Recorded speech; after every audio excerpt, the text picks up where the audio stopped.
إن الحمد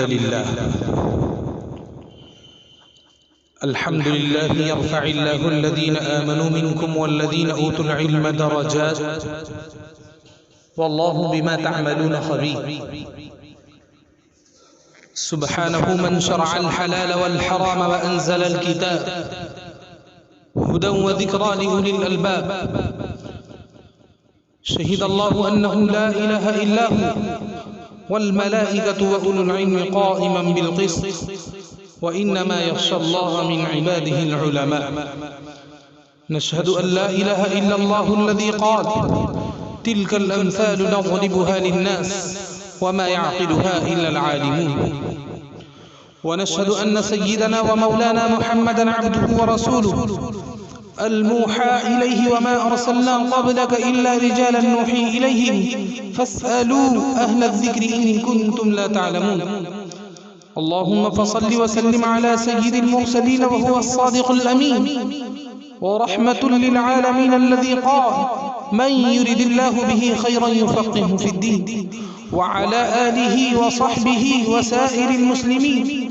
أما بعد، فيا أيها المؤمنون، نبيكم الذي بعث إليكم هو سيد المرسلين، فتخلقوا بأخلاق من يمدحه رب العالمين بقوله الكريم إنك لعلى خلق عظيم.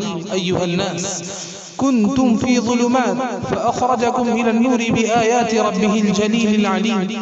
كنتم ضالين غافلين فهداكم الله بدعوة نبيه، وكنتم على شفا حفرة من النار فأنقذكم الله بحسن تعليم رسوله، فأصبحتم بنعمته إخوانا، وكنتم أذلاء فعذبكم الله بمتابعة رسوله. كان الناس يعبدون الأصنام والأوثان قبل الإسلام ويعتقدون أنهم ينفعون ويضرون وهم لا يملكون لأنفسهم نفعا ولا ضرا، وكانوا يؤذون رسول الله قولا وفعلا، وكذبوا رسالته وقالوا ساحر ومجنون، حتى سفكوا دمه وأخرجوه من البلد الأمين، فهاجر إلى المدينة المنورة لنشر دعوة الدين.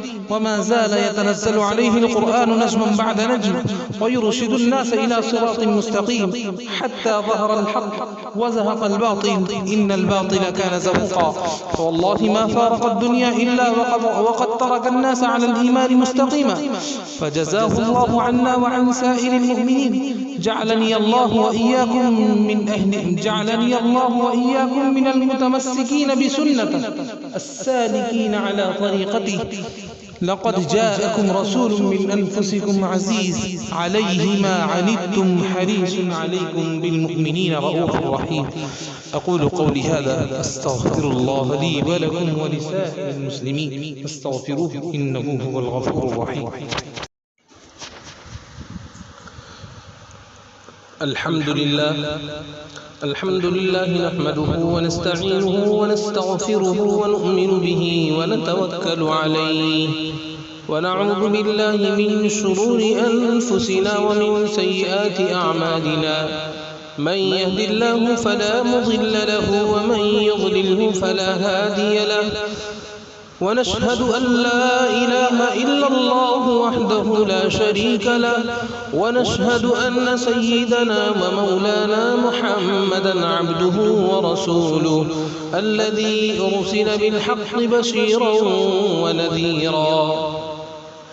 إن الله وملائكته يصلون على النبي يا أيها الذين آمنوا صلوا عليه وسلموا تسليما.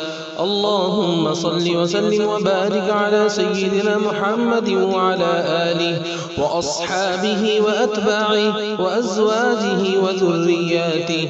قال النبي صلى الله عليه وسلم أرحم أمتي بأمتي أبو بكر رضي الله تعالى عنه، وأشدهم في أمر الله عمر رضي الله تعالى عنه، وأصدقهم حياء عثمان رضي الله تعالى عنه، وأقضاهم علي رضي الله تعالى عنه، وفاطمة سيدة نساء أهل الجنة رضي الله تعالى عنها، والحسن والحسين سيدا شباب أهل الجنة رضي الله تعالى عنهما، وحمزة أسد الله وأسد رسوله. اللهم اغفر للعباس وولده مغفرة ظاهرة وباطنة لا تغادر ذنبا.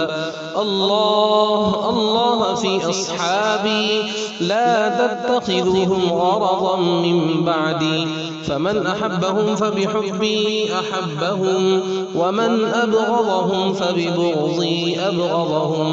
وخير القرون قرني ثم الذين يلونهم ثم الذين يلونهم. اللهم أعز الإسلام والمسلمين بالإمام العادل ذي القوة القاهرة وسلطة الظاهرة على الكفرة الباغية. واغفر اللهم لجميع المؤمنين والمؤمنات والمسلمين والمسلمات الأحياء منهم والأموات برحمتك يا أرحم الراحمين، والحمد لله رب العالمين. أعوذ بالله من الشيطان الرجيم. إن الله يأمر بالعدل والإحسان وإيتاء ذي القربى وينهى عن الفحشاء والمنكر والبغي يعظكم لعلكم تذكرون. اذكروا الله يذكركم وادعوه يستجب لكم، ولذكر الله تعالى أعلى وأولى وأعز وأجل وأتم وأعظم وأكبر. والله يعلم ما تصنعون.